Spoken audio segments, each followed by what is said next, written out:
PCI is the protocol control information, and PDU is the protocol data unit. Okay, so what is this PCI and what is the PDU? PDU is the data. Data means it will transmit the data. PCI is it will give the information to us. Okay, getting right? This is about the information. This is about the data which it is transferring. PDU and PCI. If in interviews, if they ask you what you know about PCI, you need to say that PCI is used to give the information about the data. Okay, so it gives the information about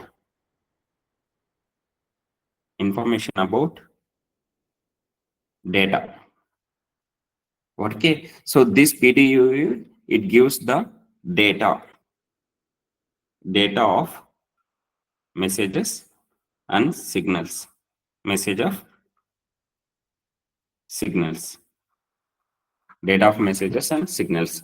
Okay, and what this CANTP works. So CANTP protocol work by dividing the large data into small packets. That is called transport protocol data unit. This is the PDUs, protocol data unit. So okay, so means whatever like I told you, no. So in CANFD we are able to send up to 64 bytes of data, right? So I need to send more than that. I need to send 100 bytes of data. How I can transfer? So this 100 bytes of data, I will send it in a small packets. Like in CAN, we are able to send 8 bytes of data, right? So this 8 bytes of data, I will split like this: 8 bytes, 8 bytes, 8 bytes, 8 bytes, like that up to, imagine this is up to, I have a 8 packets. 8 packets will be there in one line, and next another 3 packets. So it have a 24. Like similarly, it have the packets. I make a packets which have 8 bytes of data. This 8 bytes of data just I am sending in the CAN protocol. Okay, because CAN that is a standard about 8 bytes of data. So what I am doing in this CANTP protocol, so just I am dividing the large data. So large data is this 100 bytes of data. I am dividing into smaller packets. That smaller packets is like this. I am splitting and sending the data. So that is the CAN transport protocol data unit. Whatever the data we are sending, no? So we are splitting it and sending in the data in the format of packets. That is a transport protocol unit. Okay, getting right? Clear now?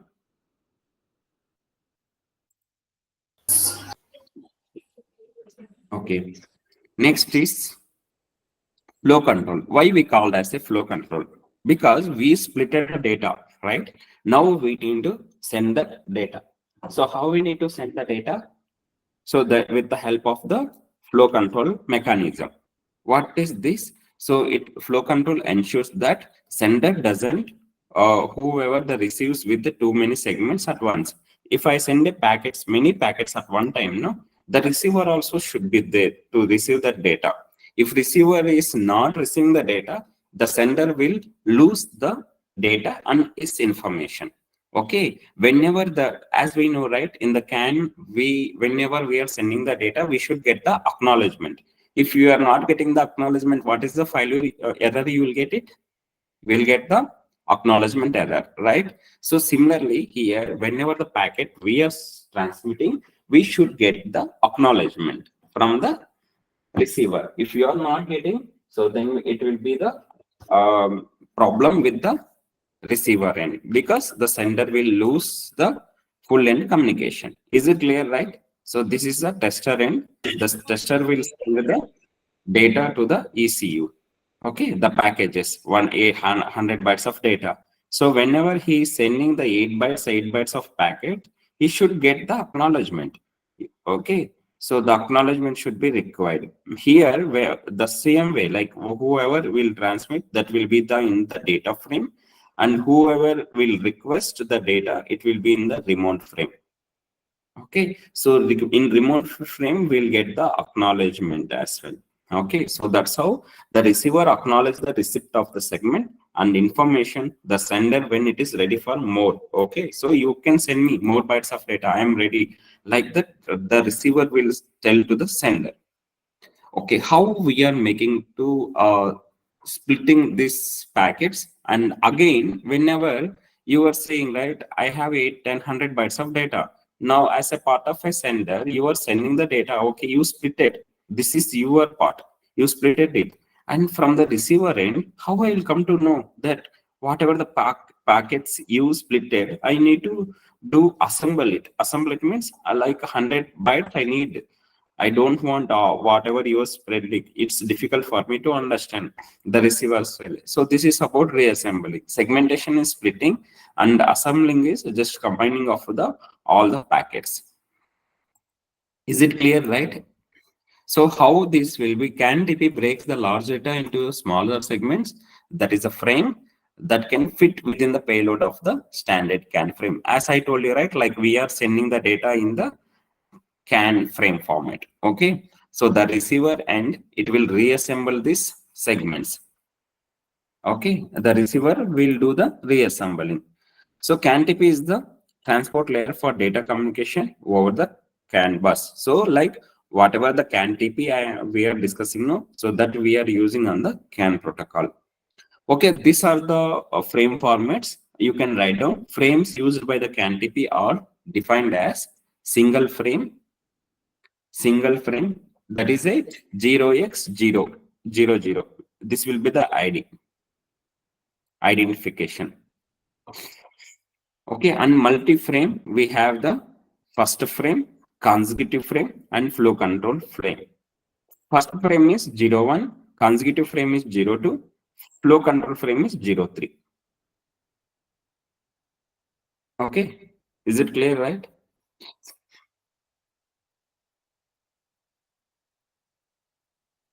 Multi-frame, first frame, consecutive frame, and flow control frame.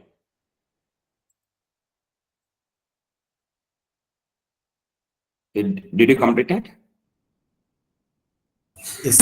The frame size is related to the CAN and CANFD packet sizes. CANTP is standardized by the ISO standard international organization. And here the frames will be in the CAN protocol. We know that it is limited up to 8 bytes of data. Okay, so the single frame, it is consist of only the 8 bytes of data where the entire info message will be sent on the CAN bus. So like this is the client and server. We'll go in detail. Like if we say the single frame, that is the SF. So next we have the first frame. In the first frame, we'll get the acknowledgement, like you are able to send the data, like it will get it from the ECU. And next is, it will get the flow control, like when we are splitting the data and we are sending. And next we'll get the consecutive frames. So it means whatever in the flow control, we are splitting and sending the data in consecutive frames, we'll get the acknowledgements. Okay. Is it clear, right? And there will be the ST minimum, means for each and every frame, we have the separation time. That is the ST minimum, we say. So this is the block flow control format. You can make it note of later once the video will be shared to you. And what is the message ID? Message ID is the ID from sender to the receiver. What is the data length? Data length is used to send the messages over the CAN bus. What is the separation time? This is the separation time. Okay, so it is used to utilize the first frame to handle the message synchronization, whether the messages are syncing with each other not. So that will be the separation time. And next is the block size. So block size is so it will give the number of consecutive frames. This is a CF is the consecutive frames. FC is the flow control. This is whatever we are discussing, the points here: consecutive frame, flow control, and first frame. FF is the first frame. CF is the consecutive frame, and FC is the flow control. So that is what all about the shortcuts I given. And block size. Block size is the consecutive frame to be expected before another flow control. Means whatever we are sending, no, that flow control will have the block size. Means we are splitting that data in the byte set, so it have the separations. How we are transferring the data? So when we transfer, we'll transmit the first frame first. Then when the receiver confirms that flow control frame is ready, then we are sending the number of possible consecutive frames that can receive. Okay, so the means the receiver will confirm, okay, you can send me the flow control. Okay, so as we see, right, so the first the startup frame will be sent, and it will say that, okay, you have flow control, you can send me. And once the flow control we requested, we will get the consecutive frames. So this have the in detail steps how that process will be happening. The receiver confirms with the flow control frame, in which defines the maximum possible number of consecutive frames that he can receive, as well as the time interval at which the control frame must be sent. And the sender transmit the block of CP based on the specific defined by the receiver, which acknowledged by the receiver within the flow control. Sender and acknowledgement CPM blocks repeats until all the payload data has been sended. So you can go through these steps. I will share you this video. It will help you. Okay. And moreover, the transmission is controlled. How we are controlling with respect to the block size. So the receiver used to determine the maximum block sizes, and we have each in time intervals will be there. Intervals is each block we have a specific time. So 0 to 100,000 milliseconds means 1 second where we can transfer. And next is about 4-bit counter in each, means it have the counters. So where whenever we are sending the data, so that will be counted each frame. So without, we should not miss that each frame, right? Whenever we are sending 800 bytes of data in the separate packets, we should not lose any one packet or so. So that will be counted at each time. Okay, so this is the like the complete diagram overview of the additional reform. Like this is, you can consider this frame for understanding of the complete TP. So single frame, first frame, flow control, and consecutive frame. Single frame contains some messages that can fit into the single frame. In interviews also, you need to say this only. And first, what is the FF? FF is the first frame. So it has the initial part of response and total response length. The receiver knows that more messages are coming. Okay, and flow control, it will configure some parameters that defines how the rest of the messages will be sent. And most is the separation time. So separation time, it have the blocks of the message blocks of the each frame. So like specifically how much difference deviation it will be. And consecutive frame, so where it will remind of the response is sent by the ECU according to the parameter. So whatever the frames we are sending, no, so that will be acknowledged with respect to that. Yeah, I'm ready, you can send your data. So that is about the consecutive frames. So this is a complete screen where you need to get in detail. And the single frame, it have this type. It will be having the ID, data, and DLC and DL and data. Okay, and next we have this is the address. Okay, just a second.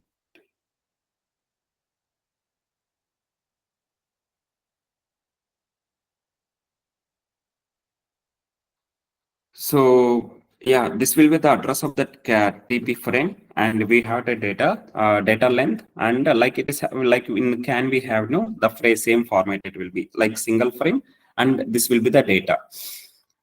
Okay, data length code, and the first frame, it will be the used which contains the size of the message and first portion of the message.